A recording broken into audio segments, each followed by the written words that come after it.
Les castors géants ont toujours existé.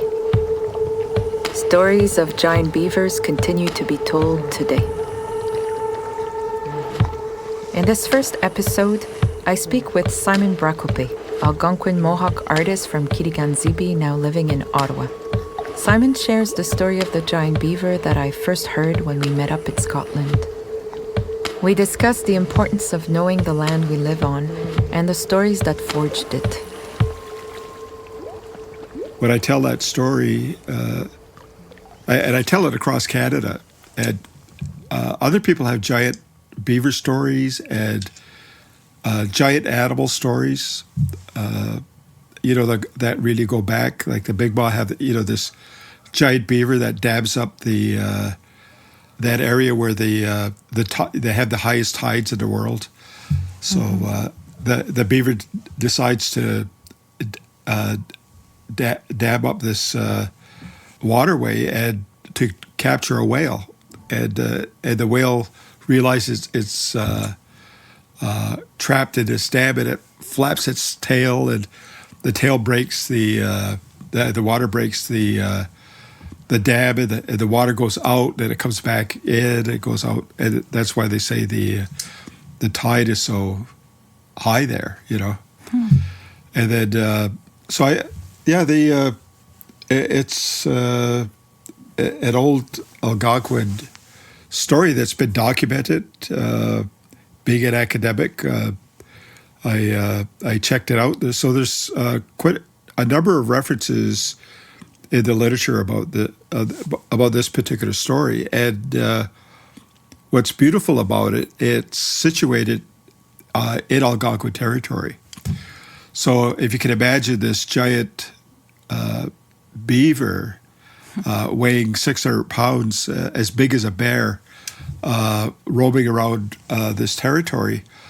And Whiskey Jack, the trickster, decides one day that he wants to eat this giant beaver. So he goes up to up the Ottawa River, which is now known as the Ottawa River, and then goes north into Quebec near the Domaine area. Mm-hmm. And there's this giant beaver, and he's got this big lodge in the middle of the water. So he decides that even though he's a really good swimmer, he decides to lower the water, and so he breaks the beaver's dam, and the water starts running out. And Whiskey Jack is also kind of lazy, so he was tired after breaking the dam, and he falls asleep. So, of course, when he wakes up, the beaver's gone. And he gets kind of upset, but he follows the beaver's tracks south and gets to the upper end of the Ottawa River, and he spots another dam. But this time he brings a buddy with him, and he told his buddy, I want you to keep an eye on that beaver, because last time he stuck away on me. And so he sort of digs up the dam, breaks the dam, the water's running out, and Whiskey Jack falls asleep. And his buddy tries to wake him up. He's shaking him, and doesn't wake him up. And by the time he wakes up, of course, the beaver's gone again. And Whiskey Jack gets so mad at his buddy that he kicks him. And he kicks him straight up into the sky, and he goes up so high he turns into a rock. And then he lands on the Algonquin territory. And, if you walk anywhere through the territory, even in the city of Ottawa, where I live, you see rocks everywhere, Mm-hmm. And my kids used to ask my dad, where did all these rocks come from? And he says, just one day it just rained all these rocks. And so Whiskey Jack doesn't give up, and he goes east on the Ottawa River, down around the Calumet Island. Mm-hmm. So Calumet Island was a place historically where Algonquins would go and settle feuds, fights, and all that sort of thing.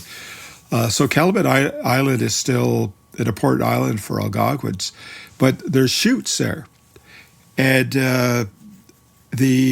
so the giant beaver builds a dam, and Whiskey Jack breaks it, but both Whiskey Jack and the beaver are getting old, so the old beaver kind of goes a little bit north off the river and dies, and he forms these like hills. So when you look at the hills on the Ottawa River, they all look like these giant beavers. And you can see Whiskey Jack's little tracks on the riverbanks and the rock near the chute. So if you kind of, today we kind of analyze everything, and if you look at beaver, and so beavers are these bio engineers. They've created the land. So after the glaciers have melted, they're heading north. They create all these waterways and streams, and then the beaver starts damming them up. But if you can imagine, over thousands of years, these little dams become bigger dams. They become lakes. So the beaver really created the territory that we now live in, where we all inhabit. So it's a good way to think about the land, how it was formed, that it took thousands of years, that the giant beavers and the beavers as we know them today contributed to the making of the territory.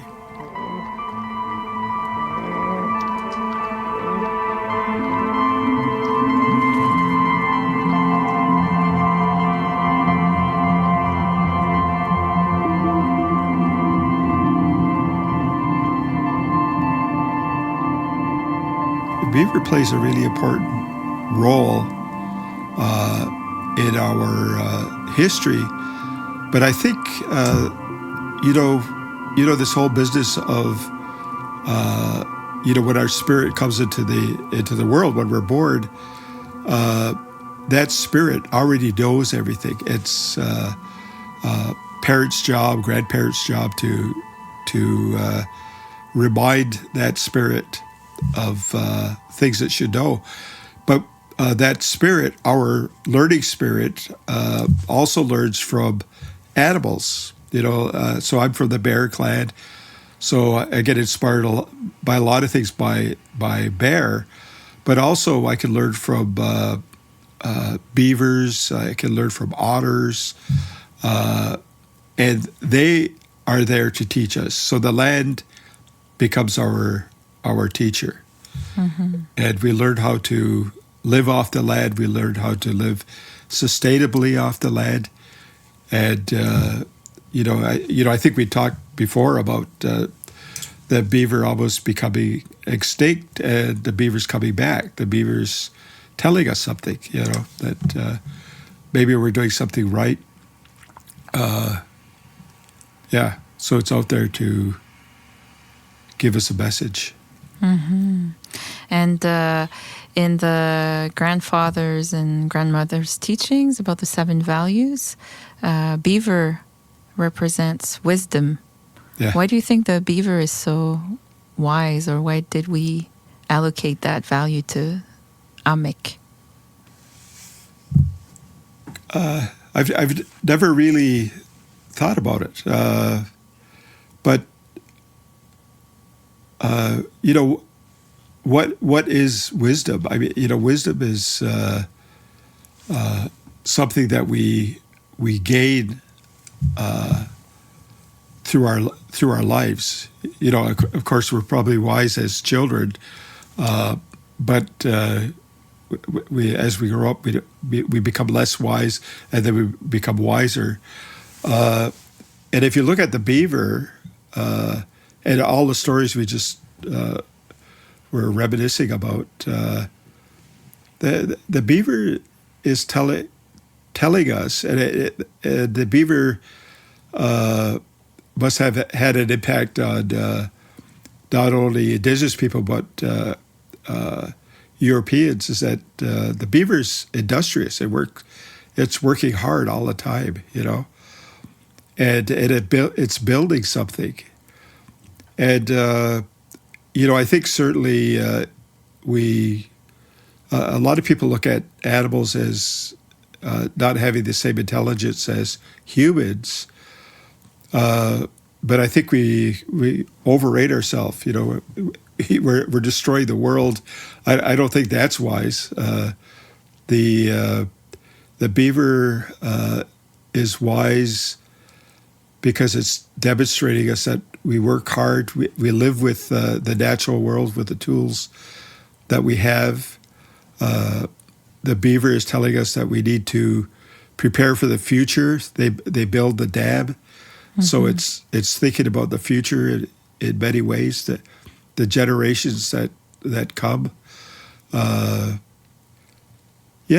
we have to do is just look at the beaver, Mm-hmm. And it inspires many things. I think I did an art project over the last 4 or 5 years of we were making a paddle installation for Pimisi Station, and I heard this story many times. People would say that Algonquins historically didn't have a canoe, and one day somebody was skinning a beaver, and they opened up the beaver's chest, and there were all these ribs. And of course, we know the beaver's an amazing swimmer, so it inspired the birch bark canoe. Mm. And then you look at the tail. The tails, of course, is the beaver tail paddle. So you can see where the wisdom comes in.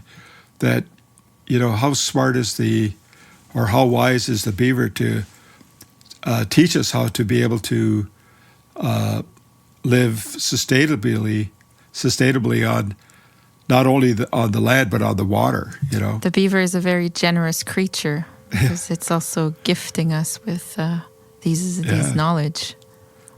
It's like we have to be more attentive or pay more attention to everything around us because all the answers are there.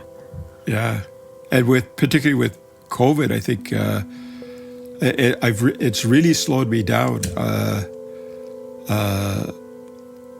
A lot of the things I'm the kind of person that's always busy, mm-hmm. And sometimes I don't pay enough attention to what's around me, like the little details, like how to fix something. I try to fix it and I break it, but now I'm fixing it and actually fixing it, Mm-hmm. Mm-hmm. So life is telling. I think Mother Earth is telling us all something,